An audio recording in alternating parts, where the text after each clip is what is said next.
Hi, let's look at some progress on the Gemini one-man laboratory or something like that. A lot of progress recently. There we go. The lab itself has been painted, and I got foil on the both domes. And you can see here on the back, I made a little ring from a piece of tubing and a little bit of, I use black 35 millimeter slide film that's been exposed from many years ago. I have a stash of that, and it makes nice glossy black windows. Anyway, and the inside is painted silver, Vallejo silver, not aluminum, silver. Same thing on the front, and got the dome there. And you can see all the little brackets to support the various oxygen and other tanks that'll be out here. So that's coming along nicely. What I'm going to do, there still is some bracing that goes between the docking supports and the center. I'll just put some pieces of sprue in there and paint those by hand. Actually, they may stay white the way this is going. I'm not sure. It doesn't really matter. Anyway, so that's coming along. And what's going to go in there?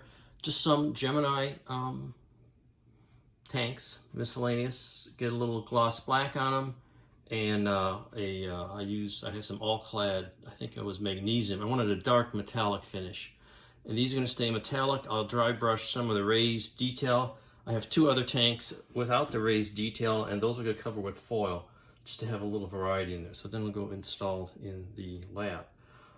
Meanwhile, the Gemini itself is coming together nicely. I got some primer and gloss white, Tamiya gloss white, airbrushed on over the primer. And got to figure out, I got to get the docking ring attachments on here. That'll be coming up soon. But I wanted to get this painted on the outside. The capsule itself, I hand brushed a coat of Future on it where the decals are going to go, touched up the paint in the front, and now it's going to be ready for little decals for the shingle washers and the United States on the side. We're just going to put standard Gemini markings on this guy. You notice a little red in the windows. I got window frames I printed, and those are just glued on the inside just to give it a little more than a blank window frame.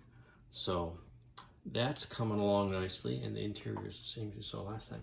So next steps are to install the tanks, work on the docking ring, put decals on, and get a base. I found a piece of wood that I'll cut up into a base, and you can see this is already on its mounting stand, and there's a similar location here for that, and then they'll be stacked together, look something like this. So it's starting to look like something. That'll be interesting. And see, you're not going to see a lot in there, so you're not sure how much detail you really want to add. Anyway, come along. And while I was doing this, I was digging through some of my other collections for another book I'm working on shuttle payloads. So bonus material. Ooh, bonus material. Bonus material is space power satellites. And this is actually based on a real concept that McDonnell Douglas and I think Lockheed also had a study contract. And it's basically was to augment space shuttle missions by allowing it to stay up for many weeks with the big solar panels and battery and attitude control. And this is basically the kit plus some humongous solar panels that fit in these fittings here. So I thought, well, I've never built it. How can I review it? So I'm building it, and it's not even close. But you'll have to let me finish the book and then buy it and then read about it. So we'll come to that at some point in the future. Anyway, that's this week's report.